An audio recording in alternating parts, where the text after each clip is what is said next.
fantasy tip, and this is our first live stream of the season. And this one obviously is important because tomorrow on Saturday, it's a super busy day in the NHL. I think every single team is playing in the NHL except for two. You got Carolina and the New York Islanders are the only teams not playing. So unless your team is full of Hurricanes and Islanders players, you're going to have to bench some guys. And so Max and I are here to help you make those decisions on who you should be playing, who you should be benching. That way, you actually win your week and hopefully, make your way to the fantasy playoffs. How you doing, Max? Good to talk to you. Good to see you. It's gonna be fun once again. Likewise, man. It So should be a pretty crazy which slate team tomorrow. are you targeting on Saturday? Which teams are you targeting? Who do you think is gonna have the biggest impact, score the most goals? I like Listen, Toronto personally against Buffalo, but yeah, go ahead. Toronto against Buffalo, that's only on Sunday, though. They got Detroit on Saturday. Oh, yes, sorry. Okay, we're doing But I mean, Saturday. Detroit's always a good team to target too. Talbot's injured, so it's Husso and net. So the Leafs should be able to, score some goals. Yeah.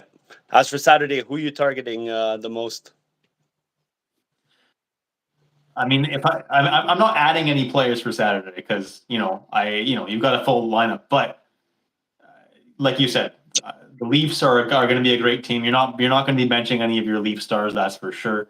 Other teams that could be worth adding might be the New Jersey Devils. They got the Chicago Blackhawks on tap, and Arvid Soderblom in nets. He's not a great goaltender, so he could be someone who lets in quite a bit of goals. The Tampa Bay Lightning have been scoring like crazy, and they got a match against San Jose. And if San Jose decides to start Georgiev, that could be a bloodbath as well. So that's a couple teams that I like a lot.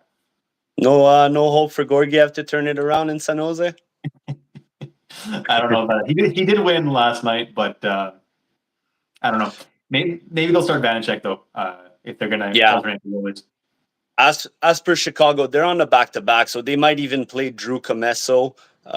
Regardless, New Jersey players are a great target for lineups. Don't leave any Devils players. Don't leave any Devils superstar on the bench on Saturday because they're probably going to feed. Even Nico Hischier, who's kind of ice cold right now, that's a perfect opportunity for him to kind of turn it around. Would you drop Brant Clark at this point? Standard league, I'm guessing. Listen, I don't know what's going on over there in LA. Like right now, Brant Clark is back on the top power play unit. Last I've checked, they've kind of been messing around with things. They went with 5 forwards on the top power play, and then they put Jordan Spence there for a game. Like they're switching it up a lot. I guess it's not working, but Clark is back there. So right now, at this moment, I would say hold on to him. If he goes another few games doing nothing, he might become droppable just because Doughty's also going to be coming back as of January. So at that point, Doughty should regain the top power play, and Clark does lose a decent amount of value. Yeah, I agree with you. My answer was wait until January because he's going to be a boomer bust for the rest of the month. He has that PP1 spot. And Drew Doughty should be back first week of January, I believe. Yeah, what I don't like about Clark is it's a bit weird because all year he's been putting up points and also some pretty solid peripherals, and then all of a sudden he's putting up no points and the peripherals have just like vanished. So what do you think about that? There's a few players this year that the peripherals have been they just disappeared. Got to work around it. As for Brant Clark, I mean, he remains in the top spot. He remains on the power play. He remains a threat. It's like Justin Falk for the longest time. He was terrible for 12 to 15 games in a row, PP1 spot. But in deeper leagues and deeper format, can you really afford to drop a guy like that remains on the PP1 right now? Well, he just started producing again. I think he has 3 points in the last 4 games, couple power play points. I don't think he's 2 in the last few, but yeah. Yeah, I don't think he's gonna have a pointless streak the same way he had back in November. So I think until the end of the year, it's probably a buy low candidate. I just traded Adam Fantilli for him this week, which is a lower tier trade, A waiver trade, yeah, but I have Dahlin and Josie out, so I needed to get a new PP1 defenseman. Yeah, I actually did drop Falk in a couple leagues at this point. I was fed up. Boone Jenner was floating out there on the waiver wire. Saw that he was coming back soon, so immediately swapped him out, and because he was on my IR spot, so swapped them right out for each other, and Yeah, for sure. now I'm not regretting it. Keep one: Lane Hudson, Aaron Ekblad, Jared Spurgeon.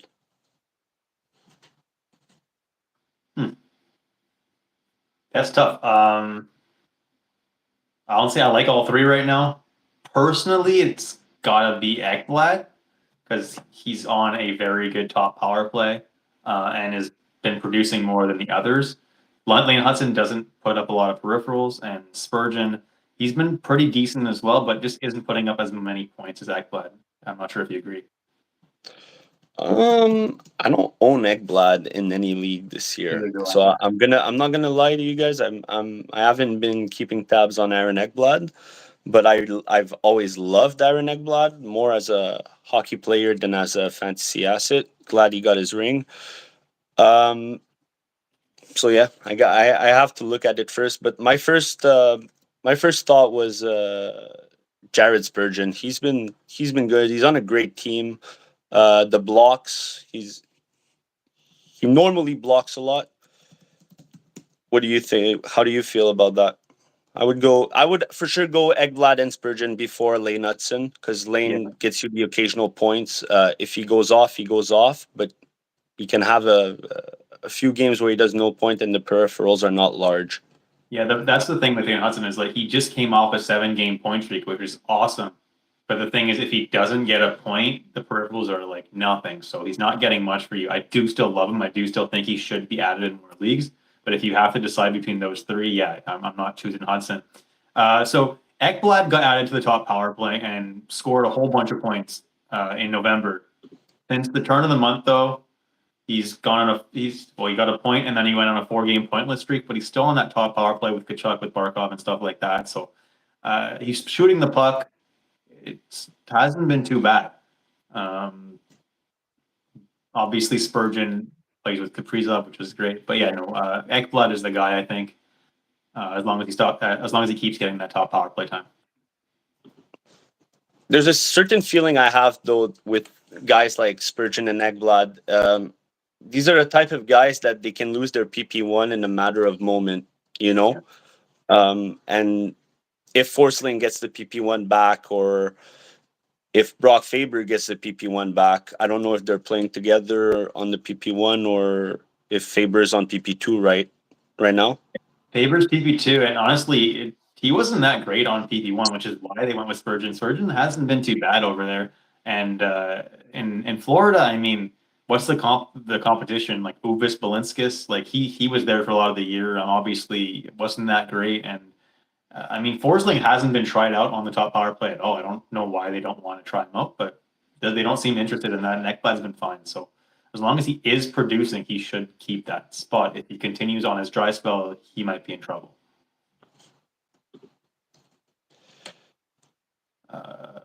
Yeah, I'm looking at Ekblad. I would still go with Spurgeon. Okay, interesting.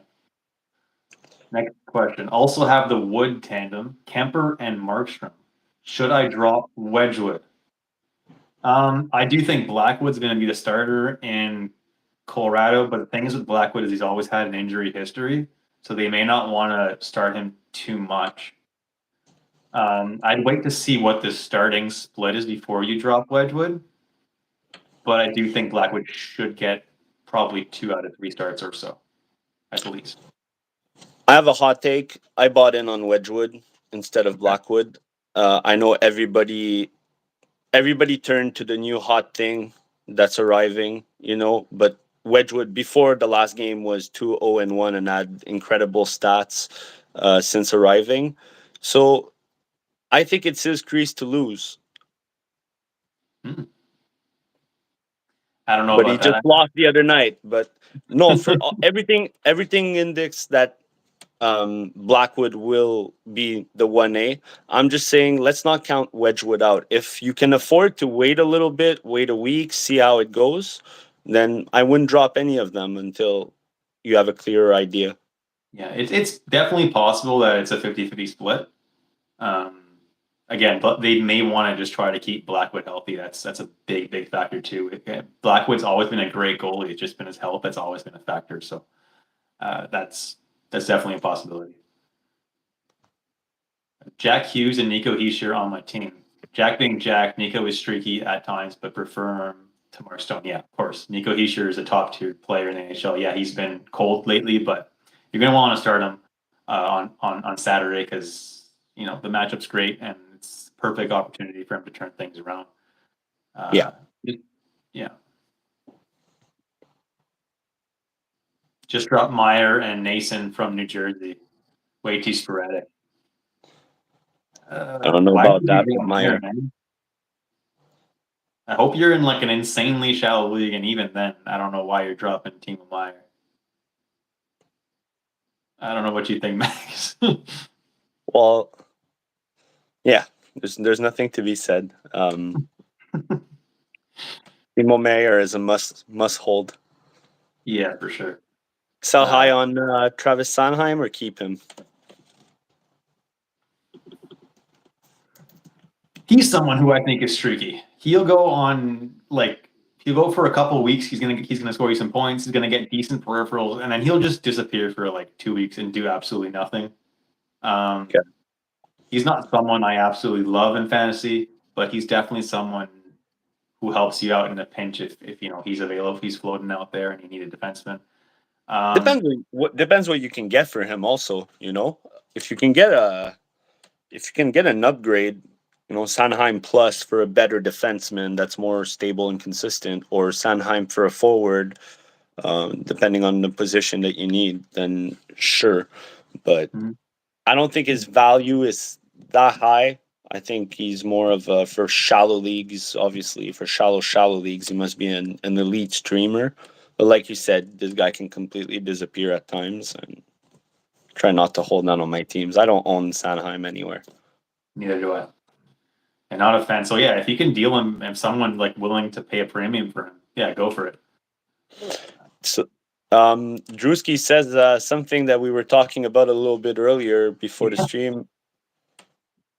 Can Protest be a season-long hold? I've recommended Julian him over Pierre-Luc Dubois and a few other guys for this weekend. He's shown nothing but consistency. I don't think he's gone over 3 games without producing a point. He has a few multi-pointers.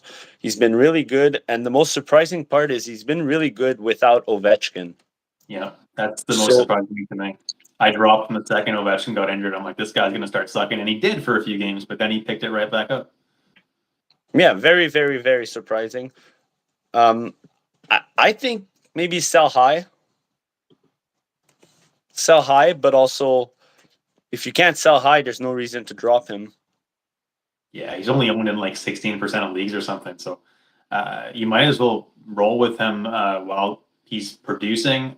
I don't think it's going to last all year, but for next week specifically, hang on to him. Washington's got a really great schedule: Monday, Tuesday, Friday, Sunday games, all nights that are not that busy. You probably can fit him all those nights. Might as well. Yeah. What do we do with What Hintz? to do with Hintz? 14's keeper league. Hold. Yeah, 14 men, probably hold them. I did mention in my last drops video that if you're in a shallow like 8-man league, you can drop Hintz. He's been brutal and he's not been. He's not the Hintz that we used to think. It's the first. I used to draft him like between 160 and 230 in some leagues a couple years ago. Like before he was going off, I've always been a fan of Hintz. I've won championships because of this guys. So I'm kind of biased when it comes to him. But 14 man, you got to keep him. And yeah, sometimes he'll make you go crazy. He'll have stretches of literally nothingness. You watch him on the ice, he's floating. But when he's on, this guy, when he's confident, he's one of the best players in the NHL, like top 30, top 25. He can be so dominant. He can own shifts after shifts after shifts when his mind is in it.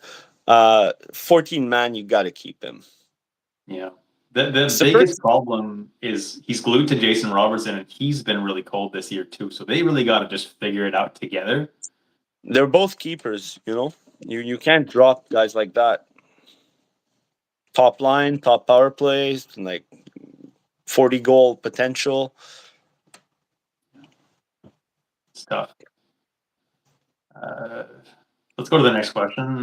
Would you drop a goaltender here? Montembeault, Ukko-Pekka Luukkonen, Joseph Woll, Bennington. That's quite a collection you have. Yeah, Monty. Just no reason to own Canadians goalies right now. I don't know about that. Montembeault's actually been pretty good, other than that terrible night last night. He's an elite streamer to me, really personally. Yeah, but then you got games like the other night. Like it happens a lot. You'll get the shutout here and there, but you'll also get annihilated here and there as well. Yeah, So I mean, personally, I'm not a big fan of owning Canadians goalies. but it's also depends how deep your league is, right? Because if you're in a super deep league, dropping Montembeault just doesn't make any sense. If there's no like starting goalies available, maybe try to trade him to Super someone who deep points league, desperately needs a like goalie. But if he's asking between Monty, UPL, Woll, and Binnington, I agree. choice has to be Monty. Yeah. You're probably benching Montembeault 90% of the time anyway with those guys in your lineup. So yeah, there's not really a reason. I would love to know who else is on the waiver wire for goalies. Yeah, because if it's really thin, try to trade him to someone who like needs a goalie.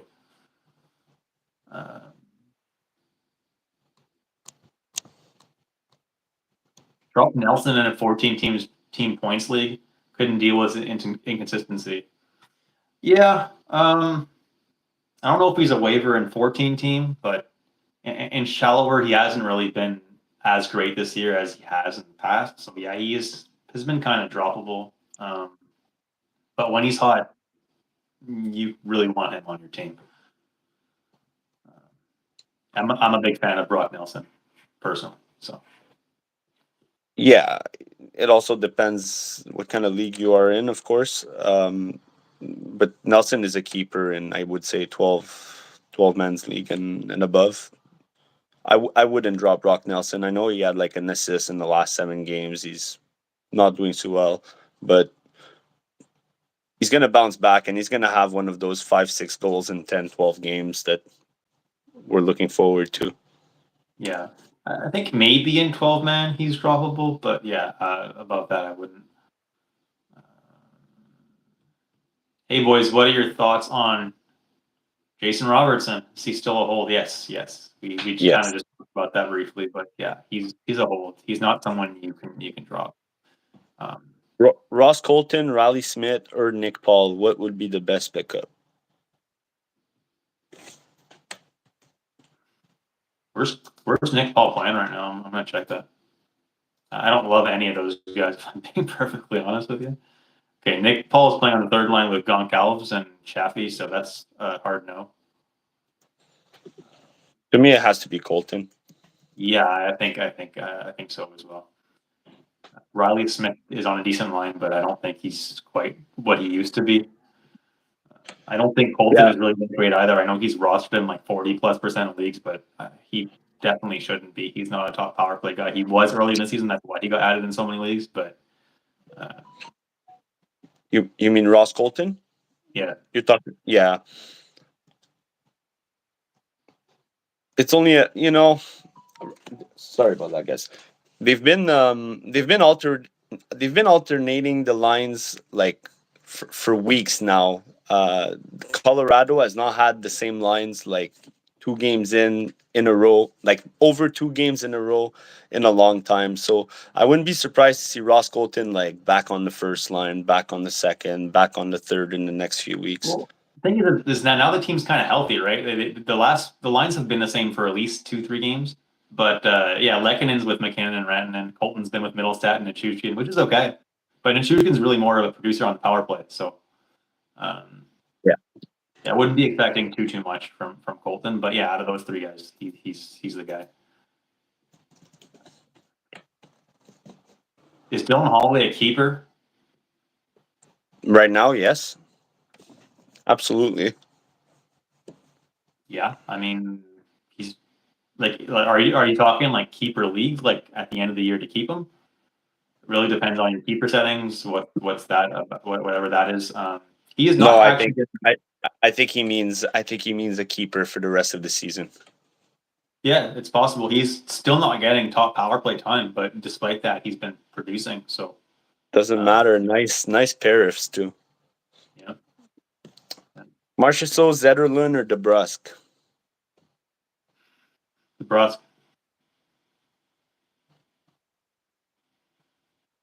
hands down for me. He's been insane. He's been scoring low goals left and right. With JT Miller back now, he's still on the top power play. They've dropped Garland off the top power play, and he's playing on the line with Pedersen. Yeah, I You have. you I hate to say it, but I have to go with DeBrusque as well. the goals might slow down, But but then he's just again, you can ask us that question in January or February, and the answer might be very different. yeah, I've always found DeBrusque to be very inconsistent. yeah, he is. Seems to have found his groove though, and usually when he does, he's not too bad going forward.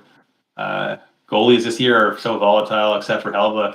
No one is performing consistently. Yeah, I feel you, and it sucks really badly when you're playing in a categories league, which not my favorite type of league, but uh, I have Swayman and I have Shesterkin. You'd think I'd be winning goalie categories every week, but I've been losing just about every single week because every week one of them just drops an absolute stinker, and nothing you can do about it. Swayman let in 8 goals this week, so I've lost goalie categories 100% guaranteed.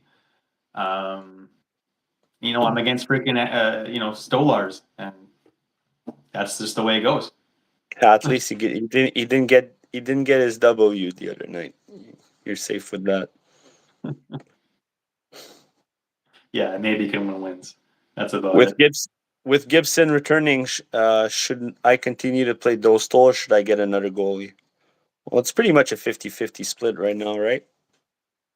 Well, Gibson's been back for a while. He actually has started about 2/3 of the game. It's been 2 games Gibson, 1 game Dostal. But if you look at Gibson's last 3 or 4 games, he's been awful. And Dostal has been pretty solid. So it might be more of a 50-50 split going forward. And I'm 100% expecting Gibson to finally be traded. They say it every year, but this year I really do think he's going to be dealt. There's been more serious talks about it. And they know that Dostal is their goalie of the future. So there's not really a reason to not trade Gibson at this point.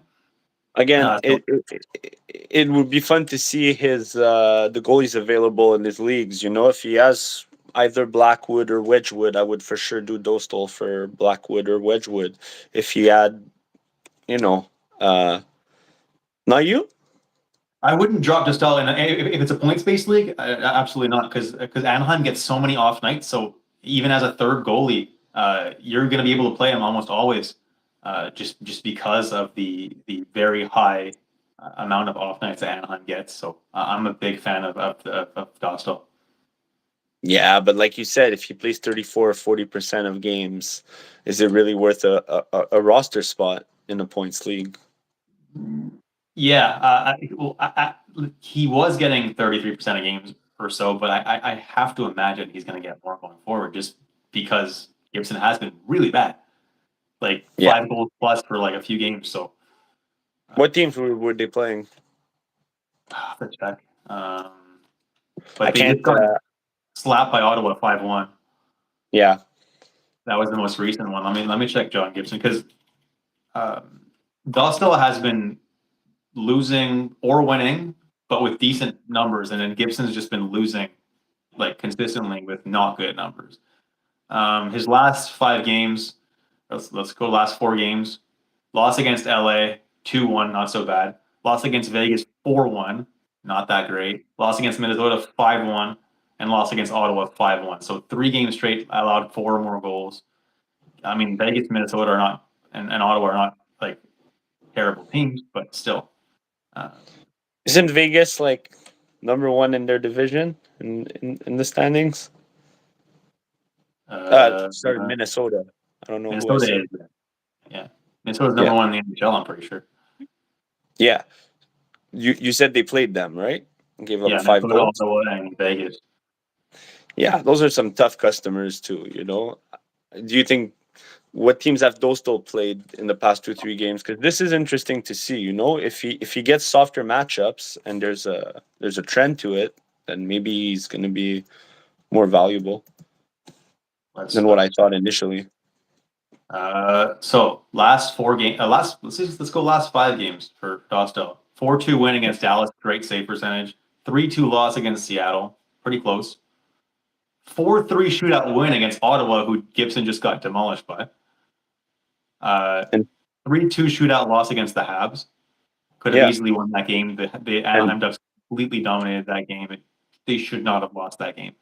But it yeah. was shootout. And then 3-2 loss against Toronto, which is not bad. No, you're right. I finally I had lost access to my fantasy page, but now I'm back on. It's good. That's why I've been asking you to check for me. Thank you. Yeah, no, bro, The- no, uh, Dostal's been the better goalie, so I do think he'll get more starts going forward, or at least he should. would you trade Um, Batterson for Clayton Keller?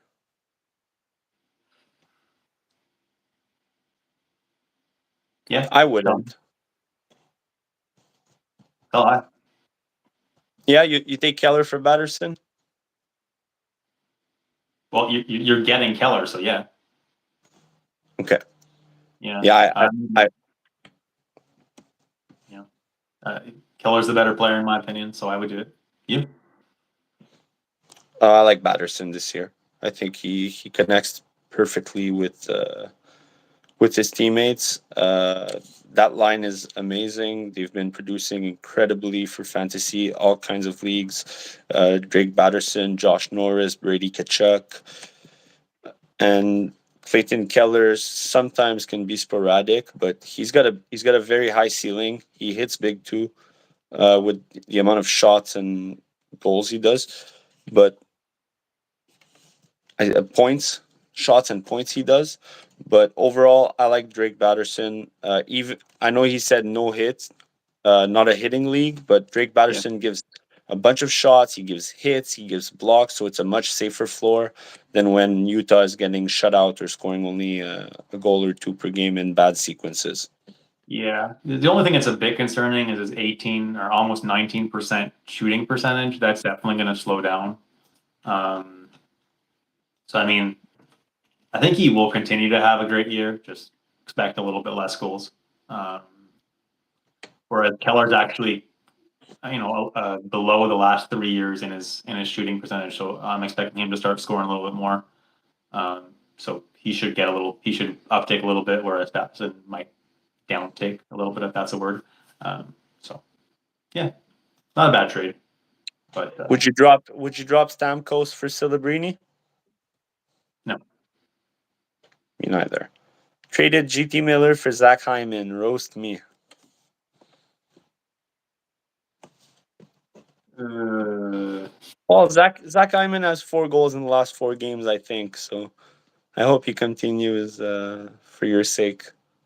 yeah, I mean Hyman. I like Hyman. I have him in one of my leagues. And my God, he started off awful. So I don't know how you couldn't buy lower on Zach Hyman than JT Miller, but uh, I mean it may not be the worst trade. JT Miller didn't quite look that great in the first part of the season, but now that he's missed some time, he probably healed up whatever was ailing him. So I'm expecting JT Miller to have a really solid next part of the season.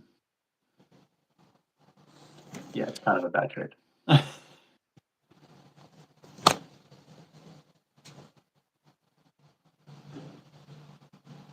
With all these people viewing, are none of you guys going to give these guys a like? Come on, people, show some support for these studs. Thanks, Jeremy. Appreciate that. So yeah, if you are watching, drop a like, guys. We do appreciate it. Obviously, every like we get. So if you are enjoying the live stream so far, definitely do drop a like on the video. You want to take the next one, Matt? Yeah, old Slakov, or what do I do? Is that Slavkovsky? Slakov? Hold on. Where are we? Old Slakov or what? Yeah, I guess Slavkovsky. Yeah. Um, Depends how deep your league is. If you're in a pretty deep league, I'm still holding on to Slavkovsky. But he's getting pretty rough to hold on to. Max, I don't know what your opinion is on him. I'm not holding any Habs players apart from Michael Matheson, who's PP1. Madison's not PP1 though. And I'm sorry, who was PP1? Well, Matheson was in. Wait, sorry. Let me go. Yeah, Hudson's been PP1 for 4 or 5 games or so. Listen, I love Flat. Also, I'm holding Matheson in a 14-man league. So whether he's PP1,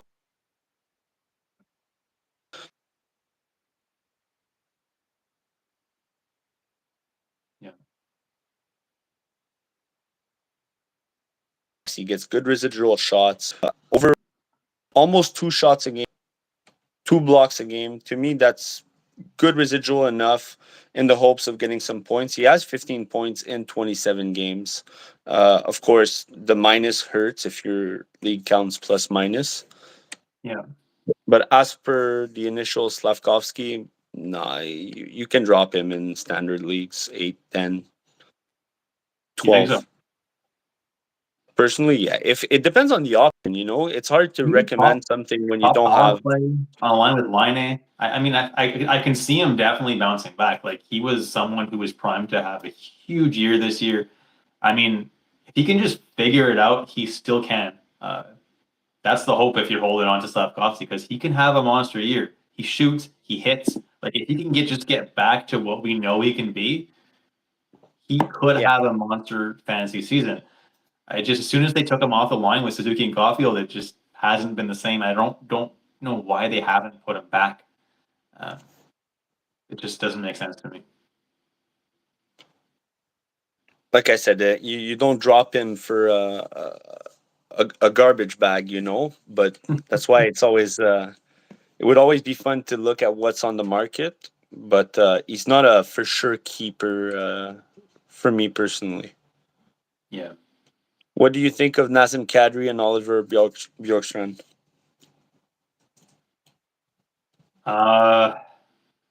Listen, Kadri is a free agent in one of my leagues, 12-man. He's a natural center, so it's not like he has a crazy amount of value. Obviously, if there's no faceoffs in your league, like Kadri is rosterable if you need to stream him. He hasn't been terrible, but you don't need to have him on your roster. If you're in a deeper than 12 man, I probably would hang on to him. He's not someone that I think is going to have an unreal finish to the season. I think what you've seen is what you're going to get. Bjorkstrand is super hot right now on that line with Shane Wright. And I think Ellie Tolvanen is on that line as well. That line is doing really well right now. So as of right now, Bjorkstrand is a pretty solid hold. And honestly, last year, Bjorkstrand was holdable in super deep leagues all year round. I remember in our categories league, Max, I held on to Bjorkstrand the entire season last year. I picked him up in the Yeah. first week, and I'll never let him go. He was always scoring goals, putting up some decent shots, some hits. I mean, it wasn't anything crazy, but it was good enough to merit not dropping him the whole year. So he's definitely someone you can hang on to. Yeah. He's definitely an elite streamer for shallow leagues and great amount of shots. Sometimes he'll go on little streaks of what I call donuts because he last year at least he didn't hit much, he didn't block much. So when he's not doing well, he's not doing well at all. Um, but yeah, I know he got benched a game last month. He actually was put out of a game, and when he came back, he scored right away. And I think he's been going off ever since his coach left him in the stands. I 100% agree. Ever since that game, he's been way better, and hopefully can stay that good for the rest of the year. I received a trade offer. What are your thoughts? I trade away Zach Werenski and receive Ishir, GT Miller, and Dobson. We are a 6-team league. Okay. I mean, that's awesome, but who do you have to drop to to like accommodate for that?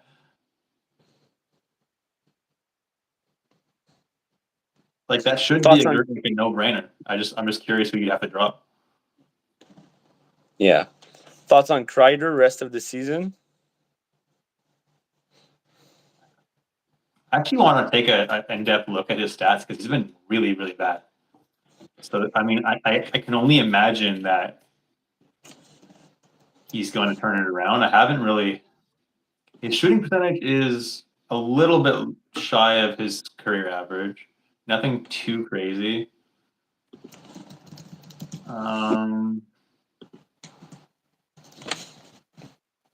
Yeah, actually, nothing is pointing to him doing much better.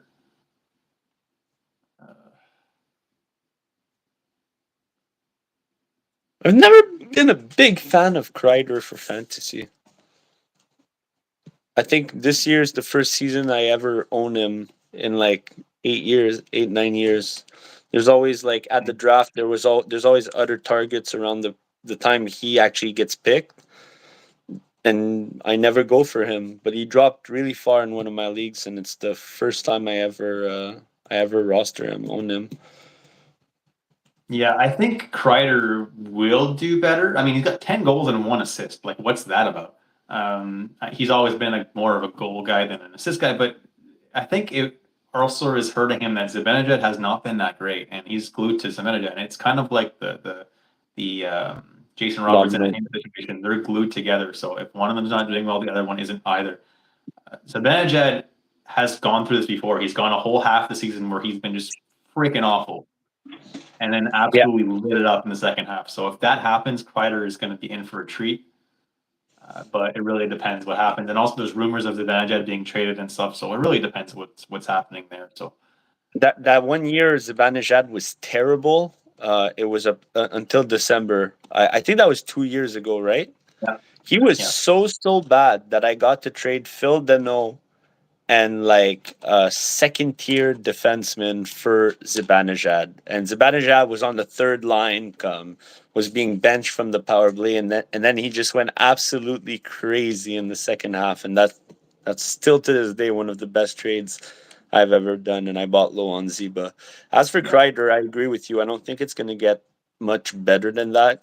Uh, you will have some good sequences, but if the best thing would be if he actually gets hot before January, maybe try to sell high. Yeah.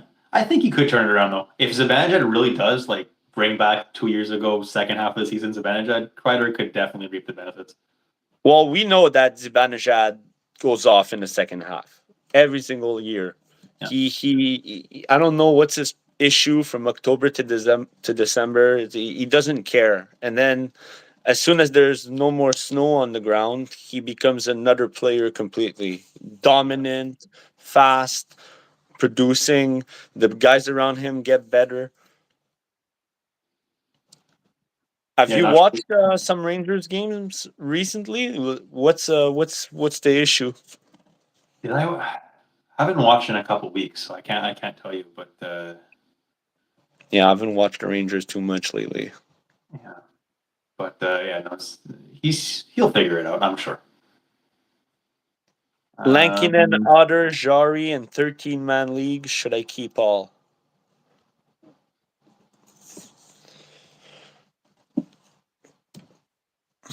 yeah. Depends what the split is with Lankman, but What's Jari been doing? Jari has been really good, actually, believe it or not. Really? Bounce For what? back, A week or two? yeah. But I mean, that's what you want. That's it's a good start. Yeah. Okay, 2-5, 2-4, 1-4. Yeah, it's a good game and then it's a bad game. It's a good game and then it's another bad game. Listen, if I've you have you a know point you, streak, you, that's good enough. I've never been a fan of Jari. It's true, but I mean, he's on the right track. Yeah, definitely hold the Otter and Jerry, in my opinion. Listen, I would keep checking on like the split between Demko and Lankinen. If Demko is starting all the games, you're going to drop Lankinen, but they may want to keep Demko healthy. So if Lankinen is still starting every couple of games or so, you can hang on to him. Otherwise, he's a drop. Bennett and Tuck to get Hyman and Fiala. Yeah, that's great. Hyman Fiala side wins in terms of ceiling. And Fiala's another one of those guys who second half of the year just pops off. So yeah, that's going to be a treat for you. Diamond player in my keeper league just dropped Robertson. Been sitting on the waiver wire for almost 2 weeks. That's crazy. In 12-team league? That is crazy. What's the buy-in?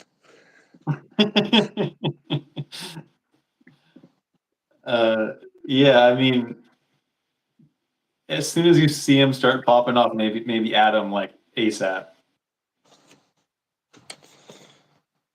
Is Kemper worth the absolutely in an 8-man though?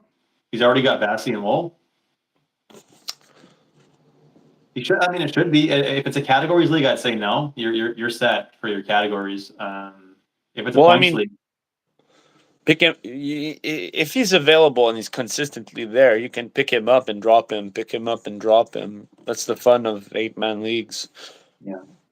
The only thing with adding Kemper, Bassey and Wall often play on the busy nights, and so does Kemper. So you have to make sure you can actually fit him in your lineup. I think next week the Leafs play on off nights Wednesday and Friday, so you should be able to fit Kemper. That should be okay. If it's a points-based league, yeah, I would do that at least for the streaming on Tuesdays and Thursdays. Should I keep Seth Jones when he's healthy? Absolutely. Cats League, even better. Yeah. Yeah, but you know what? Vlasic has been excellent in his absence, scoring lots of points. Look, not too bad peripherals, a couple blocks here and there, some decent shots, and it has been putting up power play points, which is awesome to see. Yeah, I think even if Seth Jones comes back, I mean, it's only 10% of leagues that roster Vlasic, so Vlasic is probably a deeper leagues holdout right now. But even with Seth Jones comes back, Alex Vlasic might still be a hold. I think Vlasic needs the power play time to be a hold, though, because a lot of his points are power play points. But yes. yeah, but if he can be on PP2, there's a Taylor Hall on that PP2, and he blocks enough shots to make a good. Depends on your setting. You have to be in a real deep league, unless for some reason Vlasic sticks on PP1. Then I would hold him for sure. But guys, I don't know why, but 90% of you guys are not rostering Vlasic, and if you're in even a slightly deep league and you need a defenseman, he's a great option, at least for the next week and a half or so, where Seth Jones is going to still be out.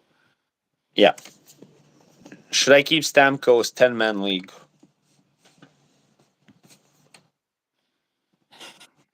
I mean, Nashville's been bad, like bad. They just lost another 8 games in a row. They finally won last night. They won last night, I'm pretty sure. Yeah. Yep. He's got 15 points in 30 games. This is not the Stamkos we're used to seeing. I don't own Stamkos in any leagues. Do you own Stamkos anywhere? No. But I am creeping around trying to buy low on Nashville players. I did try to buy low on Stamkos. I did try to buy low on Marchessault. I did try to buy low on O'Reilly while he was injured in a few leagues. Yeah. Cast leagues, deep leagues. Unfortunately, no luck so far. Yeah, I mean, all the metrics are pointing to Stamkos turning it around. His on-ice shooting percentage is really low, like half of his career average, and his shooting percentage is like 6% lower than it normally is as well. So like Stamkos is someone who realistically at some point should figure it out. It's just a matter of when it's going to happen and when the hell Nashville's going to turn it around, because we know they're a better team than they're showing. I like Andrew Burnett. I love their coach, but clearly he's not working. So maybe he gets fired. Maybe shakes things up. Maybe he starts, producing. But who knows? Andrew Burnett was one of the best assistant coaches in the NHL before being appointed the job. So I hope he gets out of the slump. Me too. I like him a lot. Me too. Slav or Nuge, rest of the season. Power play, goals, assists, Plus minus shots, hits. Merci. Nude. Not even close. Nuge? First left Good. option, yeah. I thought you were gonna go with Slav. No chance. Look at you. I love Slav, but Nugent Hopkins is a much better player. Cool. Thoughts on Caulfield rest of season? I mean, he's not going to be scoring as many goals as you saw him scoring earlier on, but he is someone who's going to be good the rest of the year. He's top line, top power play. He's glued to Nick Suzuki, which is awesome. Yeah, he's going to continue to produce more goals than assists, but he's shooting the puck a lot too. So yeah, he's going to be solid the rest of the year. Looking to make a trade for Nylander in a 3-year keeper league. He goes back into the draft pool next year as his current GM has kept him 2 years already. Rental trade. Is a third a fair offer? If you have a legitimate chance of winning your league this year, why not? I don't play in keeper league. I'm not a big fan of them, but yeah, that seems like if you are actually trying to make a run at a championship, yeah, why not? Yeah. Just traded McAvoy for Wyatt Johnston. My D is stacked with Fox, Bouchard, Gostisbehere, and Spurgeon. Yeah. Yeah, sure. Don't hate McAvoy, the trade. Johnston. Wyatt Johnson starting to pop off a little bit. Yeah, good for both sides. I like McAvoy a little more, but if you already have Fox, Bouchard, go Spurgeon. I mean, go ahead. He's in good shape. Wyatt is double eligible as well, right? Yeah, center right wing. Yeah. There you go. In a must-win week, and traded Kyle Connor, Wyatt Johnson, and Anze Kopitar for Brock Baser, Sebastian Aho, and Lafreniere. Sounds like a big L to me. Traded Connor, Johnson, Kopitar for Baser, Aho, and Laf. Yeah, I don't know about that, bud. I mean, listen, I have a buddy who's probably watching right now who is insistent that Kyle Connor always sucks the second half of the year. If he does drop off, maybe you made a good trade here. I'm not a big Brock Besser guy. I do think he like way overperformed last year. So, I mean, he is back on the top power play. Could definitely have a solid end of the year. Aho is obviously always solid, and Lafreniere. I mean, I like Lafreniere more than I like Wyatt Johnson. But then you compare Brock Besser and Sebastian Aho to Kopitar and Kyle Connor. It's like the margin is way too it's way too high. It's not good the one enough. thing I don't like about Kopitar is he does not produce a point for you. He's a huge bust in your lineup and every single night because he doesn't do anything else. It's chill. I've always been on the Kopitar train. Yeah, no, I love Kopitar, but yeah, I'm a little butthurt that I started him last night over Frank Petrano and Ganther. That was a bit a mistake, but It's okay. I started him over Peugeot, and I feel the same way. well, yeah. But I mean, you have to start him over Pajot. But I know, but it's still like when you Ganther see that scored 2 goals after. in the last night. I was like, What would you guys think about this? McDavid and Pionk for Barkov and Makar. don't trade McDavid. Okay. I like Barkov and Makar more, but if I had McDavid, I would not do the trade. I don't know if that makes sense to you or to you guys. I think it's a very risky, ballsy move, but Barkov has already been injured a little bit this year. And you can't, if you get McDavid, you just don't trade him. Trade anybody else. There's no reason to trade McDavid. There's no reason to trade McKinnon. Like we saw one trade, I think it was in our league early on, Matthews for Rantanen. Why? What's the point? I just don't understand trading first round picks early on because both are not producing. One's not producing. You know, if you want to get better at a certain position, like I know you're trying to get your defense better by upgrading Pionk to Makar in a 10 league, but Barkov is phenomenal, amazing. I owe him in 2 leagues out of 5. But McDavid is McDavid. You have to keep McDavid. Yeah, could not I agree know more. And Barkov has that injury risk, so yeah, don't do it. if you go McDavid and your worst, like I guess Pionk has to be his worst defenseman, right? In a 10-man league. Yeah, I mean he's been decent though this year. Solid Oh, peripherals, but he's phenomenal. I love Pionk, but like he I would love to have more information to know. If he could do McDavid plus just McDavid for Barkov and McCarr, would you accept? no, I'm not trading McDavid. I have the luxury of having McDavid on my team. He can win me any week at any time. I'm not trading. I think I'm trading Barkov and McCarr for McDavid. I think that would be up there in terms of offers. Hmm. Thank God I'm not in it. Do I drop Philip Forsberg in a 16? No. I mean I don't 16 know. is shallow, but Philip Forsberg has top 20 player potential.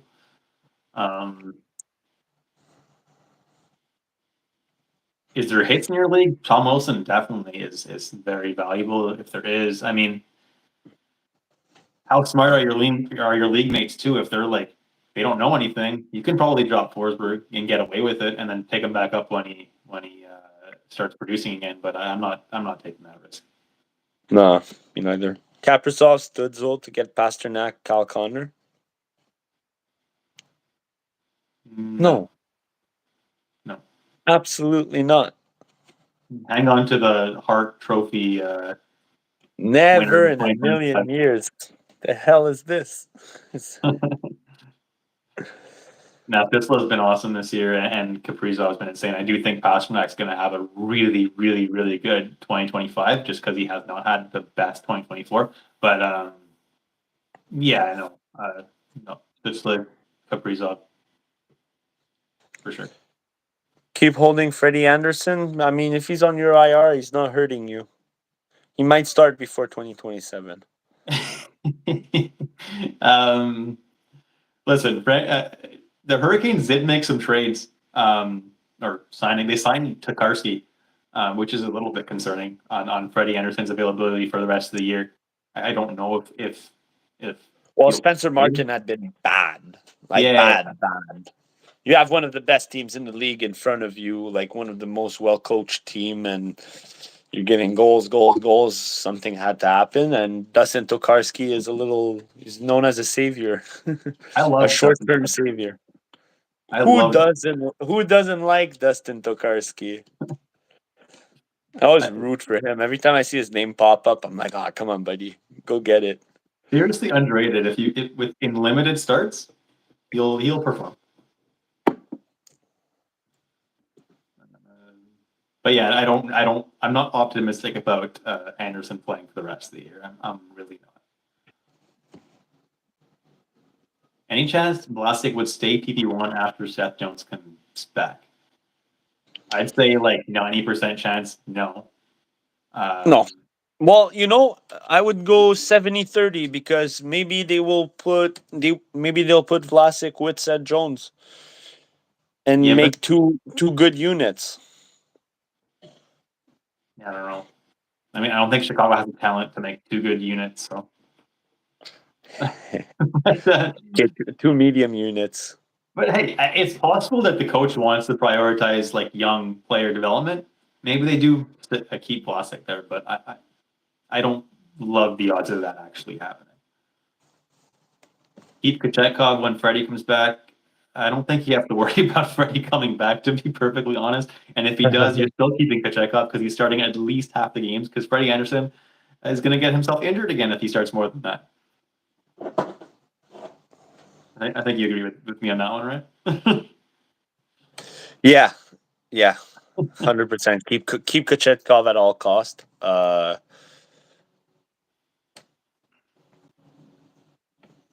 many Freddie's forwards? not coming back for a while.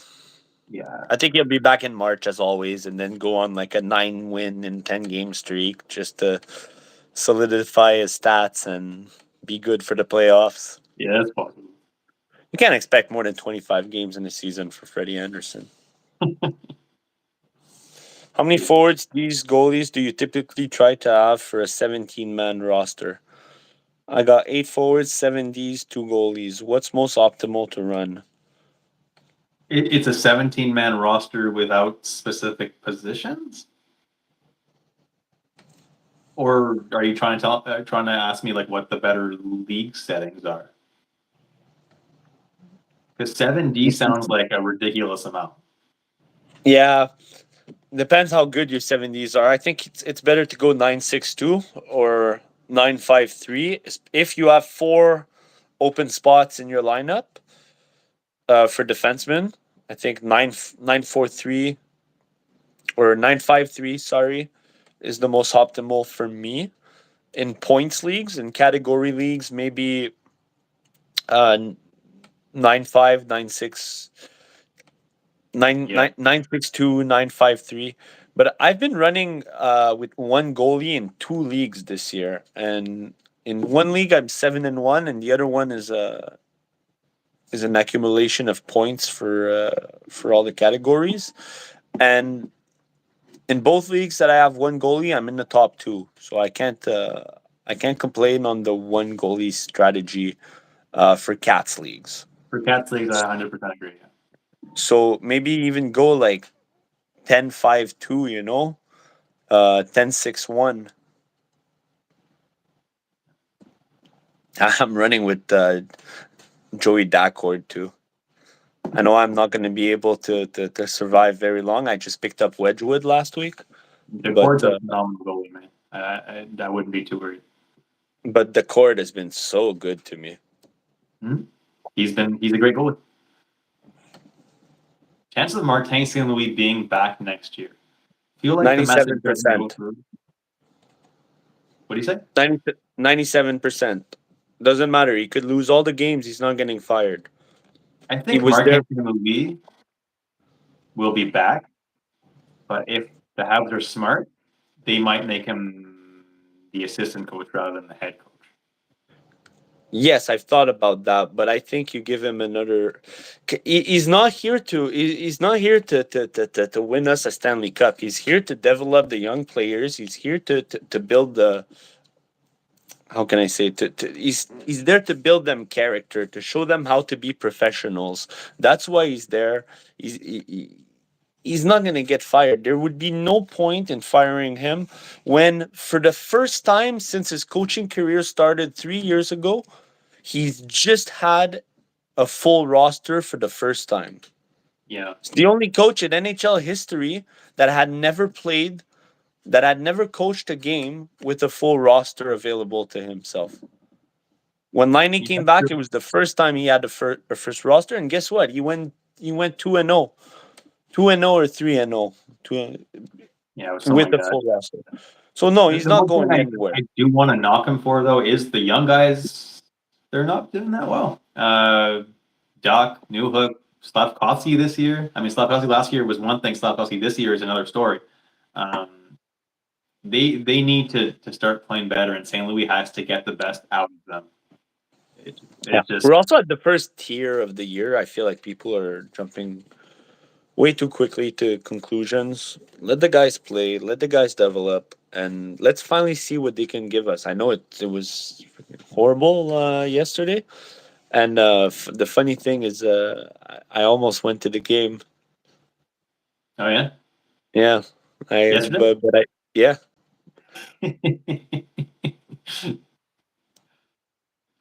Good thing I See that, didn't. yeah, it wouldn't have been a good one to go to.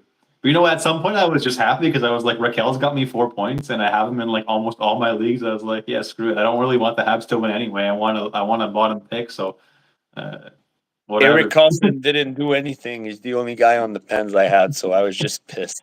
Do you Yeah, think that's right. Boldy for Theodore is a good one-on-one trade? Boldy wins. Yeah, yeah. I mean, if you need a defenseman, it's not that. It's not so bad.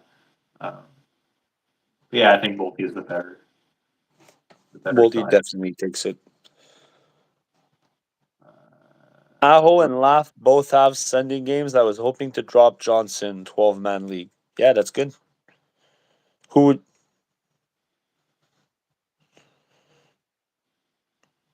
who would you drop between these three players? Lekanen, Ken Johnson, Ryan Rust. Oh, and Will Queeley. Goals, assists, power play points, penalty minutes, face-off shots, hits, blocks. Lekanen, Cooley, Johnson, Russ. Has to be Johnson. It has to be Johnson. I know he's PP1, he's first line right now, but it might not be sustainable for a long time when Shinnikov comes back, when Voronkov starts lighting it up. Voronkov has Columbus has been been. really, really bad though. Hmm? Voronkov has been really, really bad. He had bad butt luck. He's been. Died. I thought he's been hitting a lot of posts. So he had a couple posts last week. Yeah. I don't think Ken Johnson's production is sustainable all year. So to me, Better I'm than going to keep Cooley. really for the residual stats, the hits. You can't drop him. Brian Rust plays with either Sidney Crosby or Yevgeny Malkin every night. No knock on Sean Monahan and Marchenko; they've been great. But and Lekanen, I mean, he's on the first line with arguably the best player in the world. So to me, it's pretty easy. Yeah. I think Kent Johnson might have more long-term upside than Cooley. I do think Cooley's production is going to completely dry up, but the floor will still be there with the hits. But if you're looking for points and upside, Johnson. Otherwise, Cooley, you probably can get away with dropping him, even though I'm a pretty big fan right now. I think he's the second best hitter in the league, right? Or one of the top He's up hitters in the there. league. I'm not quite sure what level, but yeah, he's up there.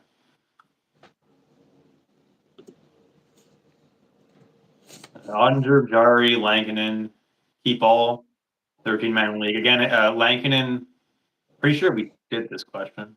But yeah, Lankinen only keep him if he's actually getting starts. So yeah, you'll have to just monitor that.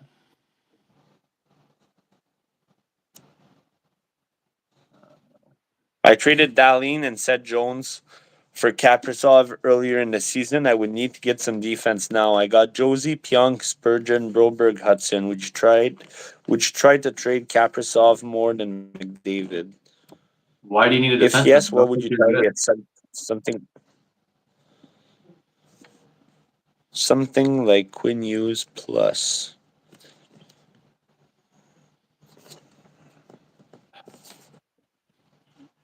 I mean, you could, but I mean, your defensemen don't look that bad. Yossi, Pionk, Spurgeon, Hudson could be a lot worse. Broberg, I'm not a big fan of because he's not getting that PP1 time. I'm not expecting production like earlier in the season, but Yeah, I don't trust Broberg, but at the same time, he doesn't stop. He's like Eric. These players that just don't stop, man. Damon Severson, Philip Broberg. Who's that guy? Eric Robinson. Like these random guys are just getting so many points and producing Matthew Olivier. Protus, Mathieu Olivier. Yeah, but some of these guys, it's not sustainable, you know. But what if? But yeah, No, yes. I by the way, my answer is yes. I would trade Kaprizov more than McDavid. Absolutely. yeah, And yeah. if you traded Dahlin and Seth Jones for Kaprizov, who could you get in return of Kaprizov that is better than Dahlin and Seth Jones? Like you said, Quinn Hughes plus depends what comes with it. You know, I don't know. I would keep Kaprizov and McDavid. I don't know. Like you shouldn't trade them. Your defense aren't that bad. It's not like you desperately need an upgrade. But if you can get a really great trade, why not? Trade Dylan Strome. I assume it's Dylan Strome. Trade Dylan Strome and John Carlson for Drainant, aka Drysidle. I'm assuming Yes. that means Draisaitl. Yeah. Yes. Just wanted Should to I drop sell in and high say on thank Wool you for for a coming. better goalie, or should I stay with him? I'm not a big fan of Wool. What about you? I think it's Stolar's net. I don't think it's Stolar's net. They're gonna keep splitting pretty evenly, I think, but Stolar's has been awesome. If you're in a categories league, Wool should be good enough for you going forward. If you're in a points-based league, if you can sell high on him and get someone who starts more often, might be worth it. Yeah, I think Wool has shown what he can do, and I don't think he's going to get any better or any worse. Yeah. Would But you yeah, drop Spurgeon or Groberg for Vlasic? Ooh. yeah, I dropped Broberg for Vlasic. Broberg last few games has not been very good.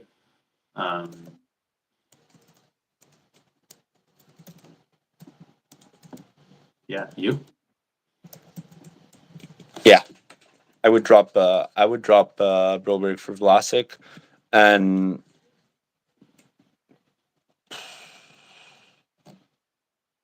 almost possibly Spurgeon for Vlasic, actually. No. Knowing that I'm for sure losing Spurgeon later on when I need to drop Vlasic when Seth Jones comes back. But there's always going to be other option. But No, I just Spurgeon like you're Vlasic a keeping. lot right now. I do like Vlasic a lot, but the problem is like Jones is back in like a week and a half. So A week and a half? I thought it was a little longer. That's it's good. pretty soon at this point. To the revisionist, to drop saying thank you for everything we do. We appreciate you too. Thanks for watching. Thanks for tuning Thank in. you. Drop Saros for Stolars.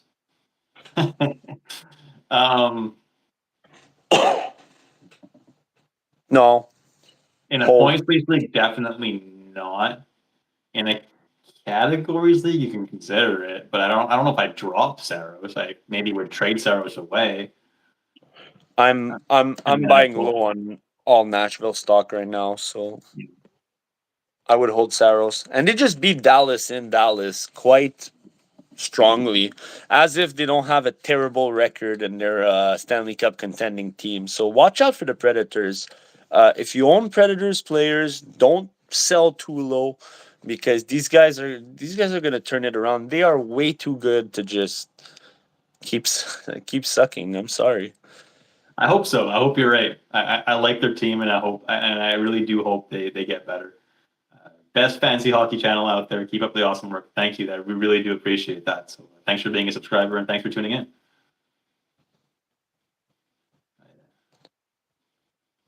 Would you trade Nugent Hopkins for Bedard in a 12-man league?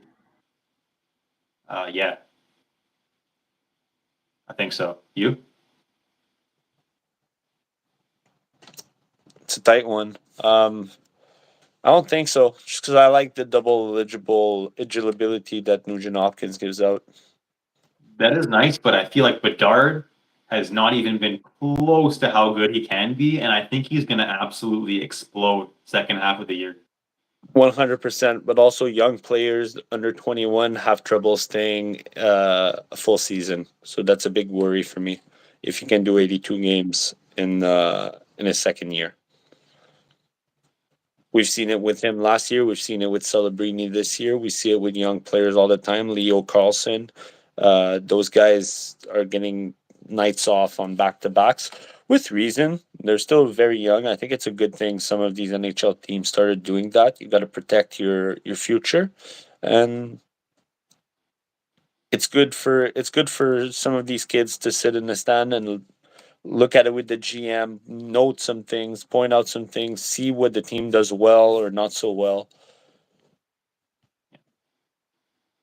I think it's the no-brainer, but Decord over Wedgwood, yes, for sure. Decord's an Yes. awesome play. What to do with What to Tippett? do with Tippett? He's actually been good the last couple games. He's playing on line with Mitkov and Frost, and he seems to be turning it around a little bit. So hold on to him. Julian, I'll trade you Slav for Raquel straight up in the FT League. One-time offer, no discount. Yeah, Take it, bro. Yeah, it's crazy how late I got Raquel though in all of the leagues that I have him in. Like ridiculous, like 200, like last couple rounds in the draft for all of them, and he's been a top like 70 player. So I think even top 50, 60. So yeah, no, I'm not trading him for Slap. Sorry. I lost Stolar. Should I trade Zibanejad for Lankinen? No, you should absolutely not No, hell trade no. Zibanejad for Lankinen. Stolar is going to be back in like 2 games, isn't he? They said he's only day to day. Who? Stolar. He's Yeah, day to yeah. Yeah. Anyways, you don't want to trade Z. Oh my god, I wish I could get Zibanejad for Lankinen. Lankinen is Vlasic, not going to be getting that many games since Demko is back. So definitely don't do that. Vlasic, Werenski, Falk, Pietro Larson, Sealer, ESPN points league block 0.5. What do I drop for forward? Sealer. How much your block's worth? 0.5. Yeah, I mean, Steeler's been blocking a lot. I actually might Yeah, prefer him to Larson because Larson's just hasn't been that good this year. yeah. Either or, I though, I pref- don't think you're losing too much dropping out of those guys. it's Larson or Sealer, and I like Larson.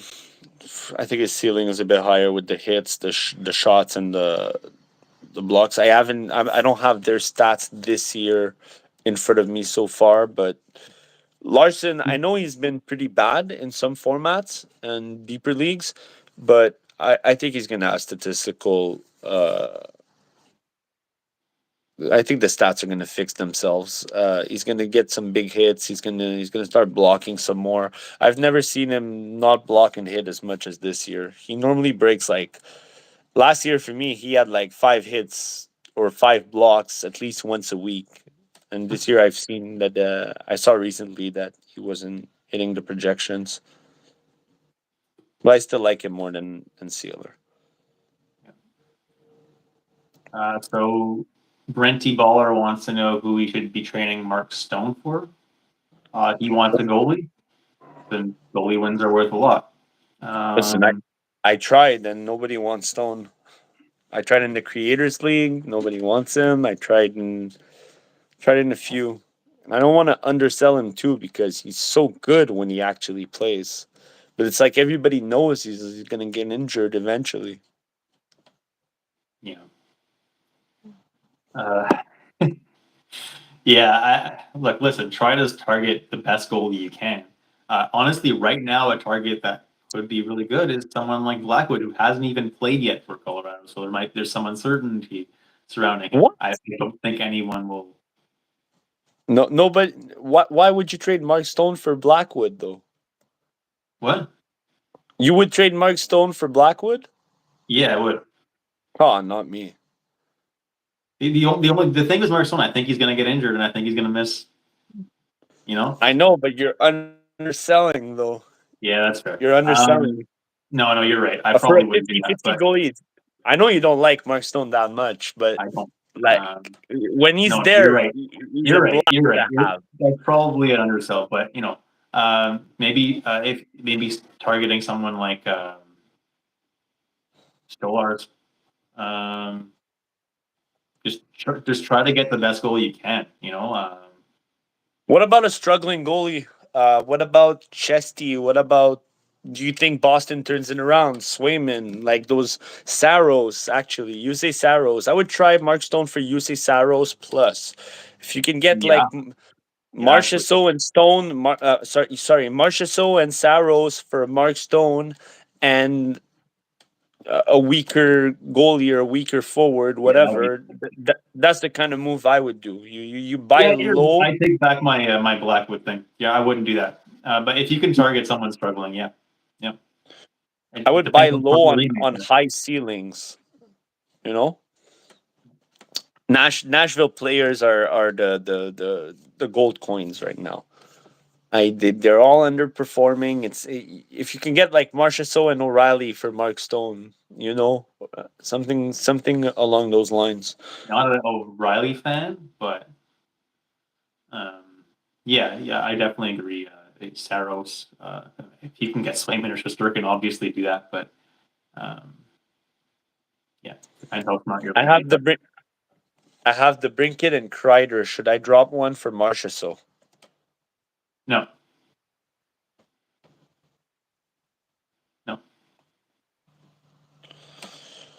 No, but I'm not a big DeBrincat fan either. Yeah, he hasn't been that good this year, but he'll be better than Marshall. So long term. What are we doing with Dostal? Talked about it before a little bit. He's been a lot better than Gibson as of late. So even though he hasn't been getting as many starts, I think he starts to get half the starts going forward. I know Anaheim is really trying to highlight and showcase Gibson so that they can like trade him and get good value, but maybe they should be showcasing him a little bit less because he's not doing well. I'm hearing Raquel is worth the pickup. I would have to drop Genter, Tuck, or Thomas. So no one else you can drop? Jeez. Like, yeah, Raquel's a great pickup, but don't drop someone who's also really good for him. Yeah. I don't. If there's one, I like Tuck and Thomas more than Genter. So to me, it would have to be. No, I Would love have to be Genter. Don't drop Ethan. Yeah, I don't think I'd drop any of the three though. To be honest, No, I don't think so. picked up GT Miller off free agency. My God. I wish I was in your league. Well, to be fair, there's I sent an offer last weekend. Hear me out 2 seconds. It was Nick Dowd and GT Miller that I would receive same settings as our Cats league. So this is a Cats leagues.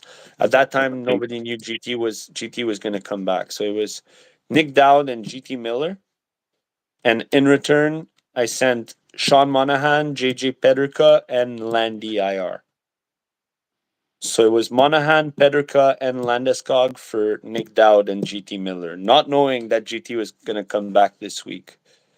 I took a little gamble, and my God, I was so happy when I saw he was on the ice this week. Someone actually accepted that? Yeah, because at that time there was no reports saying that he was going to come back, right?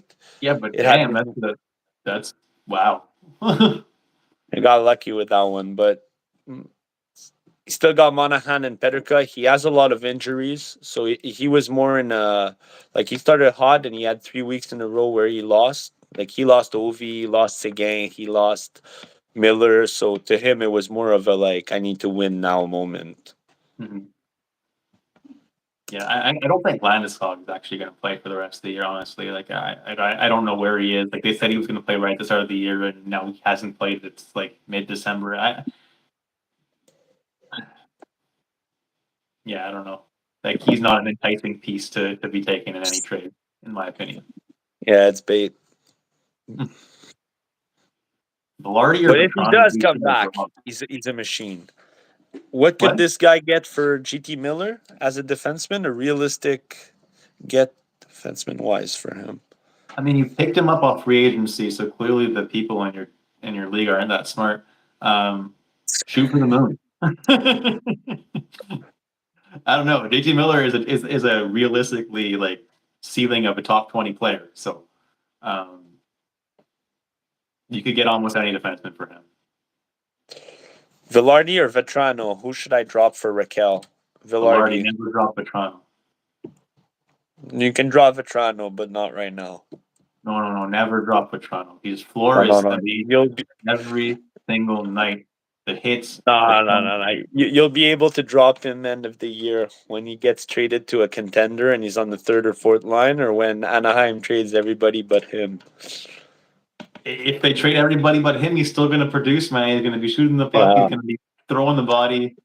You know, I'm just teasing you. He's been great for peripherals, good I love shots, Frankie good V, hits, good man. Like, everything. I can't believe in our super deep categories league that someone dropped him. I never hit the add button faster in my life.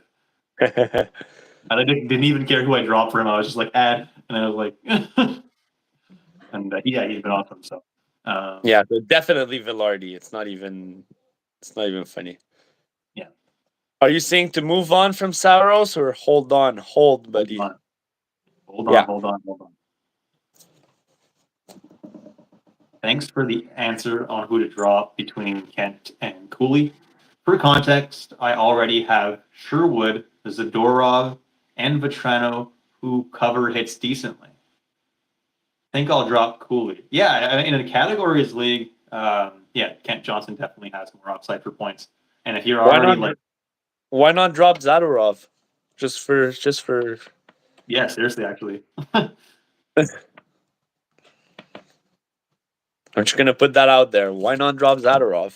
yeah, Zadorov's not exactly that valuable in fantasy. Yeah, I keep Cooley and Kent Johnson easily over Zadorov. Right, Antoine says McDavid, Shifley, Connor, Kaprizov, DeBrusque, Kempe, Nichushkin, Yosi, Pionk, Spurgeon, Vlasic, Hudson, Jarvis, Stamkos, Barzal, IR, Wool, Decord. Who would you guys try to trade for or sell in a 10-man league? No plus minus. I would sell. I would sell. I would try to sell Jarvis. Sell high on Jarvis and Yeah. keep the rest. Maybe sell high on DeBrusque. Depends on what you get in return. But McDavid, Shifley, Connor, Kaprasov, Nishushkin, Josie are all keepers. 100% agree. Um, yeah, don't sell Stamkos. You're going to just be selling them super low. And honestly, if Stamkos can turn it around, you're winning your league 100% with Kaprizov, McDavid. Like, and Nishushkin has like really high ceiling if he can start scoring some more points. Yeah, you're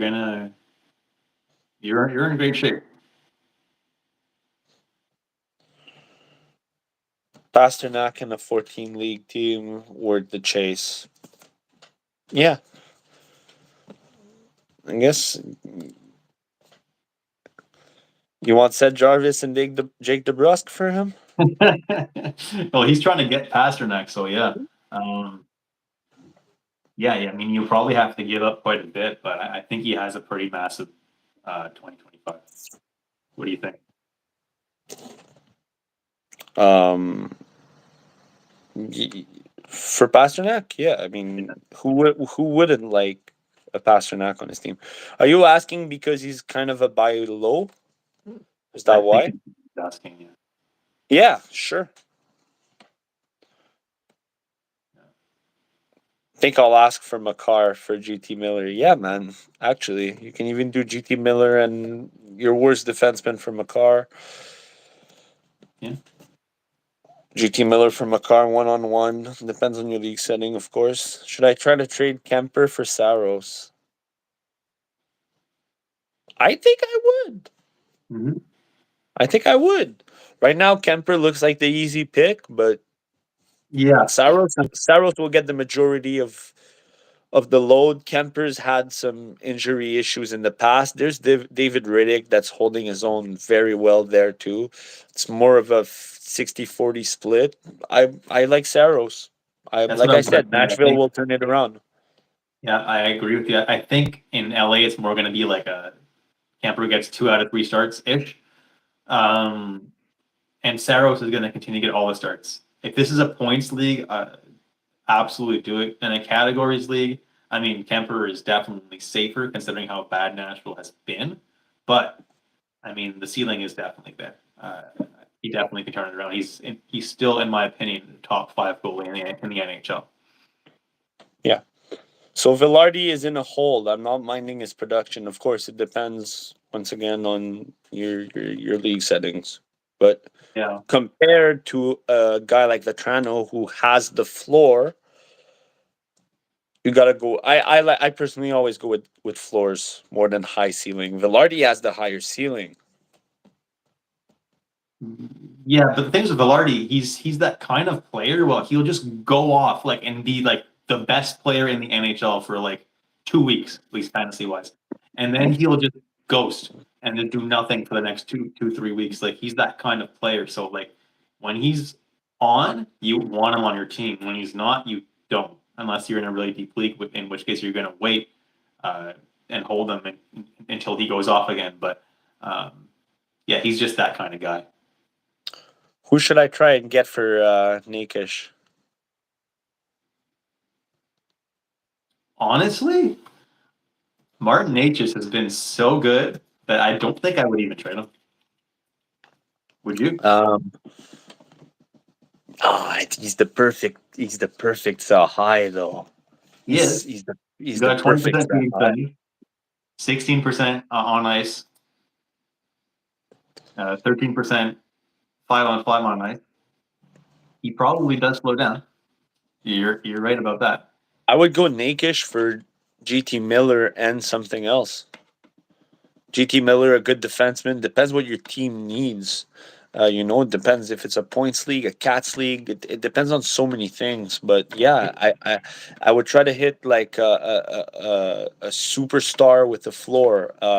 Brady Kachuk, Yeah. If you're not GT getting a Miller. first round draft pick for Natchez, you're not selling high enough. At least like a top 20. Yeah. It has to be a top 20. Would you do Nakish for Crosby? I Yeah, would. I take Crosby.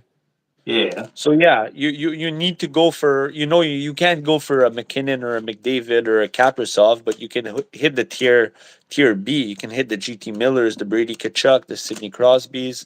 If he was healthy, Alex Ovechkin, and you could even try to get a little more than them with that. That would be a great sell high. Yeah. Yeah. He has JT Miller, so he can't go for him. But you get the idea. If you're gonna trade him, make sure it's for someone worth trading for. Because me included, and a lot of other people last year said the same thing about Sam Reinhart. He was gonna slow down. He was unsustainable. This and that. And look at that. He kept it up all of last year and is absolutely killing it once again this year. Now, Natchez is a lot more unsustainable than Reinhardt ever was, but just make sure you're selling high enough that you're not gonna like regret it, even if Martin Natchez keeps it up. That's all I'm saying. Yeah.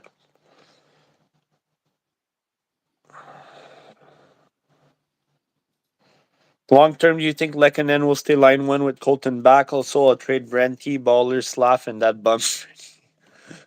I think that's for you. That's your league mate.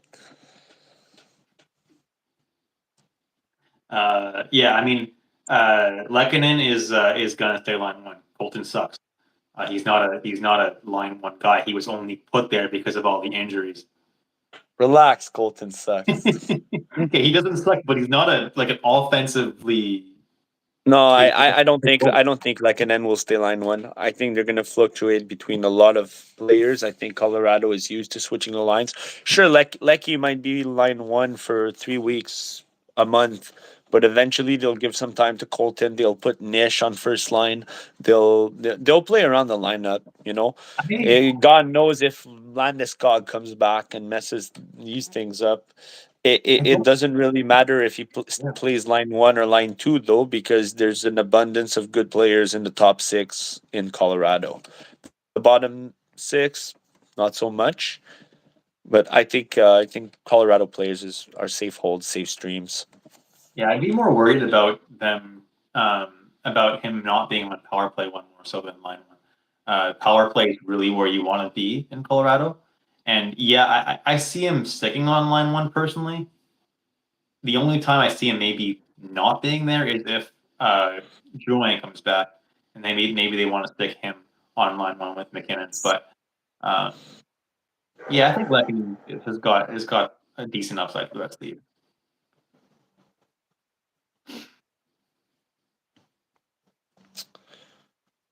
I hit diamond rank 2 weeks ago. Congratulations. Yeah, My seriously. record is 73-22 over the past 3 years. I got first, second, and third, and want to say you guys help a lot. Cheers. Thank you, buddy.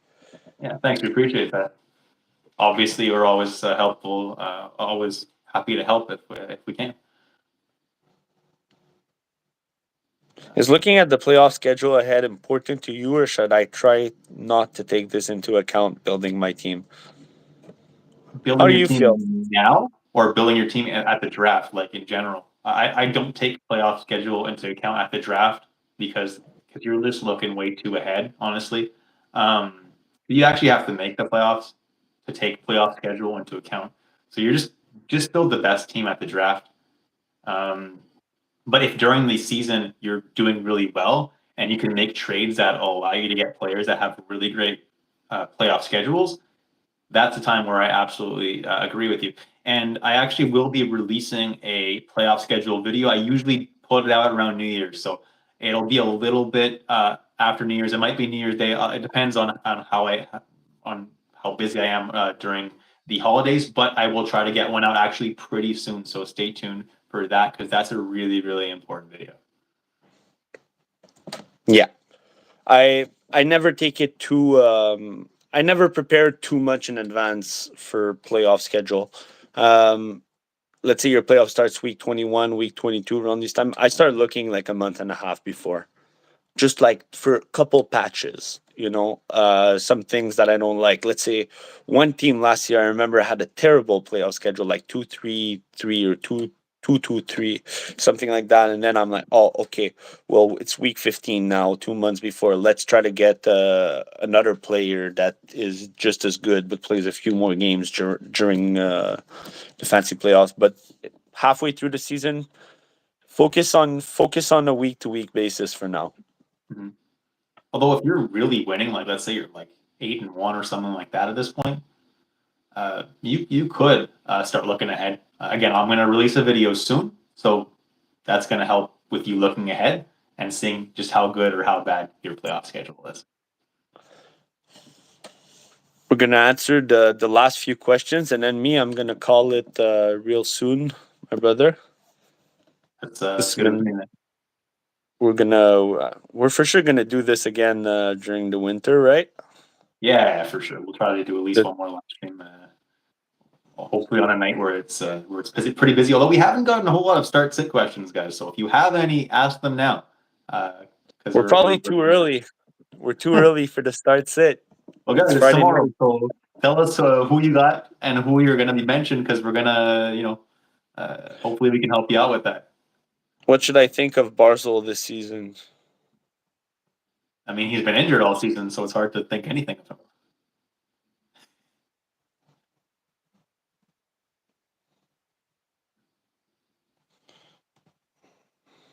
I mean, I think when he's healthy, he's going to be a top 75 player. The second he moved to the right wing, he started really producing a lot more than he had in forever. So I think he's going to be really good once he comes back. Yeah, no stress with Barzal at all. No, for sure. Right now is Josie, Sir, Ghost, Clark, and Falk. I have Boldy, Mayer, Connor, Miller, Ehlers, Nishishkin, Barkov, Lecky, Hintz. Also have Dowdy on IR. What would you do about my D? So Josie and Dowdy on IR. Alex Vlasic.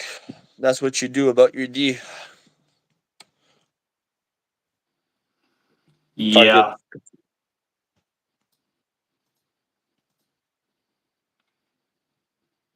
Target Alex Vlasic. You could even try to trade Dowdy for Seth Jones if you want a PP1D coming back a little earlier. Yeah. Look, Dowdy's going to be back. January. Nizer McCann Saturday. Nice. So Nyes, yeah.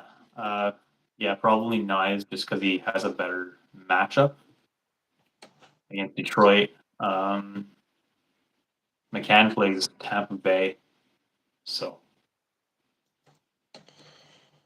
definitely nice for me. Slav or Tippett tomorrow. Tippett. Slav's been not been great. So who's the Canadians playing tomorrow again? The Jet. Yeah, Tippett. Yeah. Jarvis or Niche to start next week? Niche. Like a week-long start thing? Yeah, I mean, Colorado plays 4 games, and it's gotta be Niche. Yeah. Team's full: Draisaitl, Rantanen, and Scheifele, Connor, Marner, Svechnikov, Jarvis, Thomas, Celebrini, Liney, Hamilton, Wierenski, Dunn, Sanheim, Theodore, Hudson, McMichael, Raymond, and Miller. Do I win the league or too soon to call? I mean, I don't know. It's gonna be a real. That's an 8. That's an 8 man. I hope. No, Yeah, I think you that's an should win. 8-man league. I mean, you got Drysdale and Rantanen. You should Yeah, win the league with Werenski and Connor. Marner, I don't know how you managed to get all these players, but yeah, you're in good shape. yeah. If you don't do a top 3, it's a big disappointment. 9-man. See, that was Yeah, close. good guess. You got to be a top 3 arc Saffron. Yeah, if you don't, your player is just royally choked.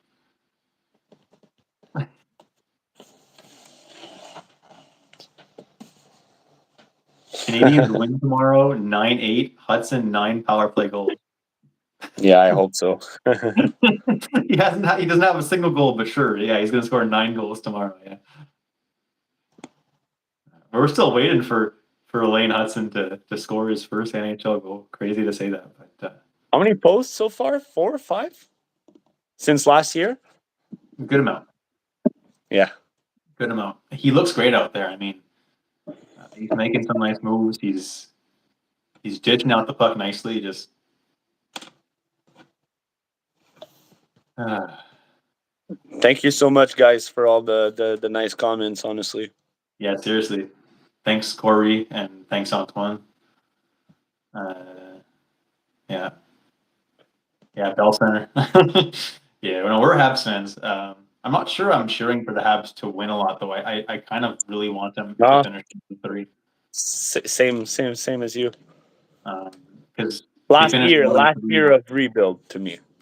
Yeah, because if I'm they still finish so one angry we three, got Reinbacher instead of Mishkov, man. We could have had Mishkov, Demidov. we got Demidov.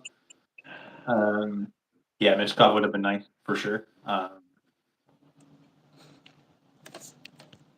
I used to say when Mishkov was 16, 17, when I saw him at the under 18 and he absolutely obliterated that tournament with Miroshnichenko and they like broke all the freaking Russian records, Mishkov, Miroshnichenko.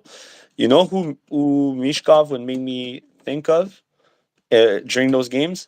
He was a mix of Gallagher and Patrick Kane. He was smooth like Kane. He had his power play like snipe early on, but also he was always around the net, like literally like poking at the goaltender, like getting punched in the head, even at 16. And I had never seen a kid score so many goals through the legs.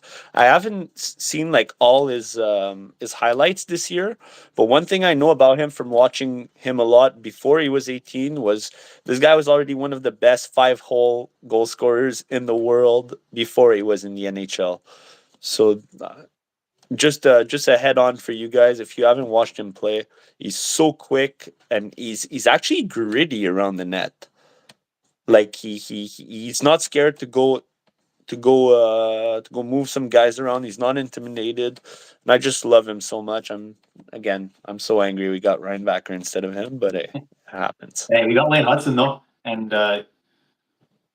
if he continues to put up points, might give Mitch Cobb a run for the Calder. We'll have to see. Yeah,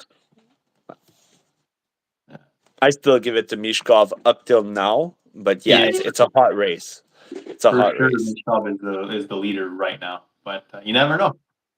Habs finally gave Lane Hudson the top power play, so maybe he gets a chance to really start shining now. Yeah. Who do you think the Rangers' next big trade target is going to be? I mean, there's like fake news, like kind of roaming everywhere that they were targeting Brady Kachuk and all this stuff. And I don't know. I don't think the Raiders need to make such a massive move. Like they're talking about trading Kreider, Zibanejad, and like all these things. It's like I don't think they need to do that. But do you have an idea of what they might try to shake things up with? Right winger.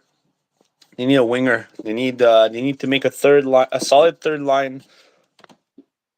I know they have Hedel, Kako, they have Will Queeley right now, all these guys, but they have Riley Smith on the second line with Kreider and Ziba, and I think they need another right winger. They need the guy that can help them for a playoff push. The crazy thing is they had Pavel Buchnevich and they just Yeah. let him go. Well, But I'm a big Buchnevich fan, but trying to think a good right winger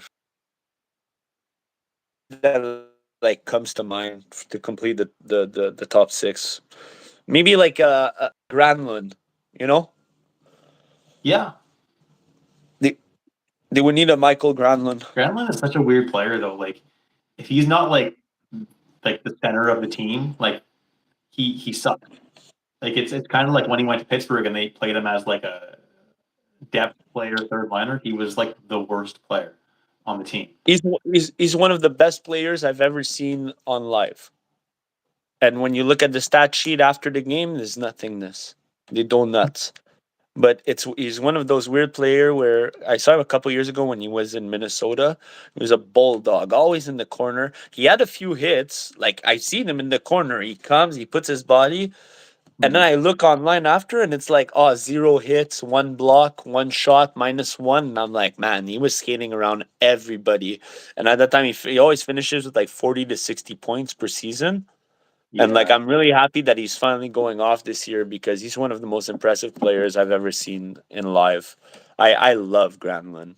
I've always been a See, Granlund fan as well. So it's nice to see him the last couple of years actually in San Jose, like producing and doing really, really well. It's awesome to see. And fantasy wise, I mean, he's got the triple eligibility this year. Like he's real top tier fantasy producer this year.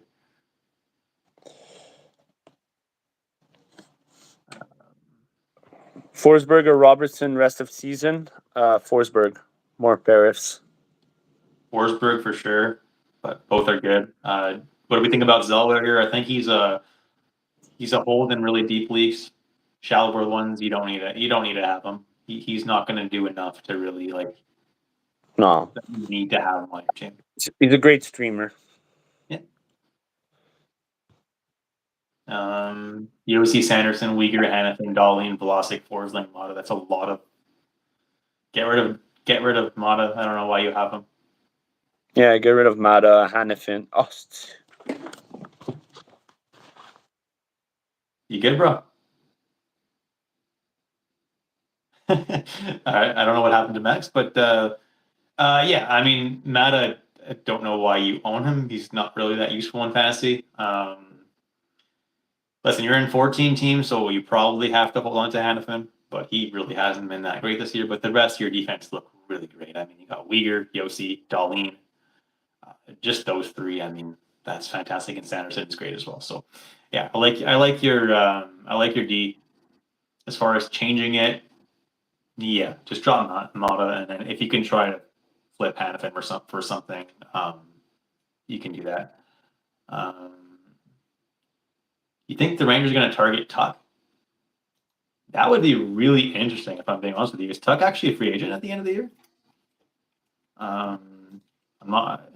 If so, yeah, that'd be a really awesome target for the Rangers. That would really help them kind of get over that hump. So yeah, that would be awesome.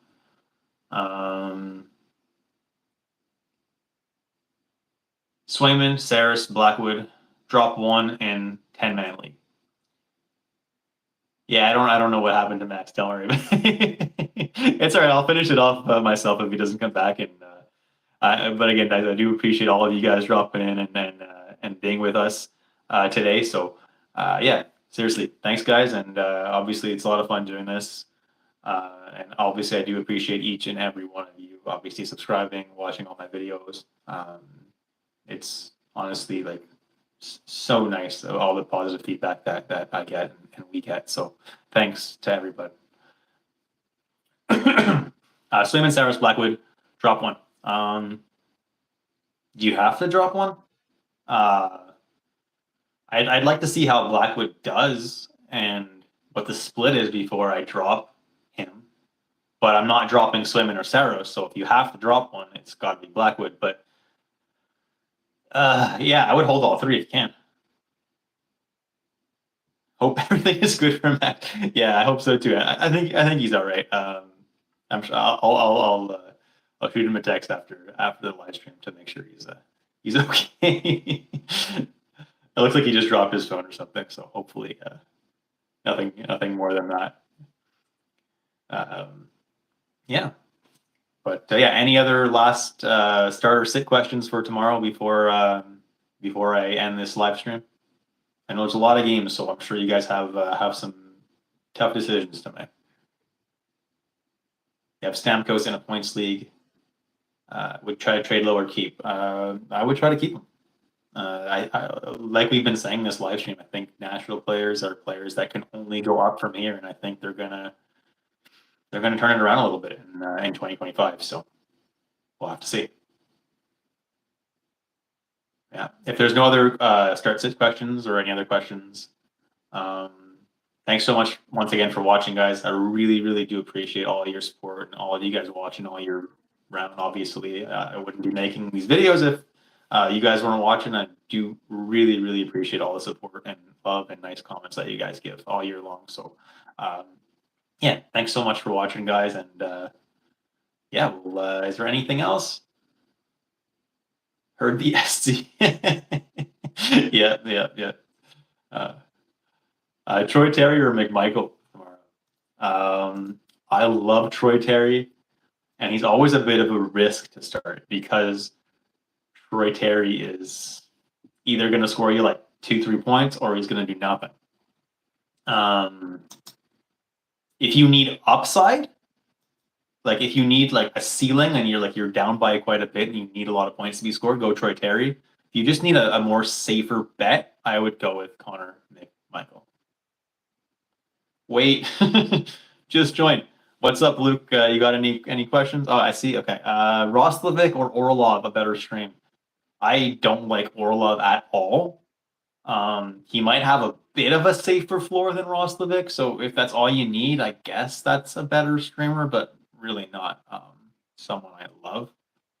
But yeah, the game did already start in Ottawa versus Carolina, so I don't think you can add Roslovic or Orlov. Maybe if you have room for a defenseman tomorrow, you can add someone who plays Saturday, Sunday, but probably you're full tomorrow. Yeah, if you want someone just for Sunday, Roslovic isn't so bad of an ad, but there's probably someone better out of the other teams that play on Sunday, in my opinion. Matheson, Carlson, Pietrangelo, keep one.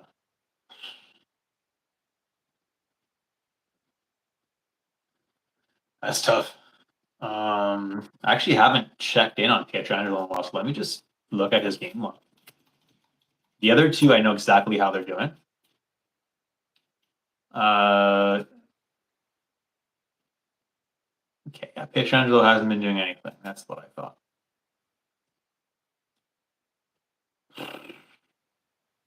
Yeah, keep Matheson. He's not PP1 anymore, but I think he has higher upside than Pietrangelo, and Carlson's just been abysmal all year. Start one tomorrow out of Rust, Caulfield, Wyatt, and McCann. Oh, that's tough. Wow. Let's look at the matchups. In this case, we're gonna need to look at matchup. Pittsburgh plays Ottawa. Okay. Caulfield plays Winnipeg, and if Hellbuck's starting, I might stray away from Caulfield, although I do love him. Wyatt Johnston plays against St. Louis. Okay. And McCann plays against Tampa. Okay. Might be a bit of a hot take, but I might start Russ tomorrow out of those guys. Highest ceiling, probably Caulfield. But I think I have a sneaky feeling that Russ is going to do the best out of those guys. You're welcome. Dig it. Well, we appreciate you watching as well, so thank you. Your scheduled videos are the reason for my success this season. Appreciate it, bro. Those are one of my favorite videos to make. They're super important. I always highlight the importance of those. This is my preseason schedule video. You can probably still get some value from it if you go check it out. But I will be putting out a playoff specific schedule video. Like I said, in the next couple weeks, probably just before or just after the new year. So that's when he usually put it out. Best drop between Clark, Slav, Nascent, and Marchment. Right now, Marchment is doing the best out of all of them, but I'm really not a Marchment fan. I think that he's way overproducing. It is hard to justify dropping him, though, right now. Clark is someone that is being dropped a lot right now and probably can be dropped. But that he's back on PP1 right now, so let's give him a chance here. Yeah, probably Nason, honestly. I like Nason a lot, and I think he's always been kind of an underrated player. But he is PP1. 12 team points. Yeah, wow. I'm a fan of Slavkovsky, but he's definitely the worst out of the four. If you don't think anyone's going to pick him up, Slavkovsky is droppable. He's really not doing anything right now. Hard to say to do that over Nathan or Marchment, because personally, I would never drop Slavkovsky over Nathan or Marchment. Yeah, don't do it. Keep Slavkovsky. Cross your fingers that he turns it around. I love his upside. Nathan or Marchment, they're going to slow down. Particularly Marchment, I don't think he's going to keep that up the whole year. So Marchment is, in my opinion, is the most droppable out of those. I just like Clark and Slav's upside too much to drop them. Should I hold Norris or trade bait? I mean, Norris is a natural center. Maybe hard to trade bait him or to get much for him. I don't mind holding Norris. He should be pretty solid for the rest of the year. But yeah, it really depends what you can get as a trade. If you think you can get a real upgrade, go for it.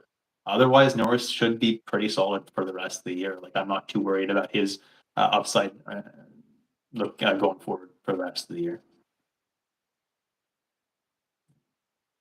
Yeah, thanks again, everybody, for watching the live stream. Do really do appreciate all of you, both Max and I do. And I don't know where Max is. I guess he just kind of timed out and probably wasn't able to rejoin. But yeah, we really do appreciate all you guys, and thanks so much for watching. And I'll catch you in the next episode of Fantasy Tip, which is actually going to be released tomorrow morning, the waiver wire video for Week 11. So definitely stay tuned for that, guys. Take care, and I'll see you then.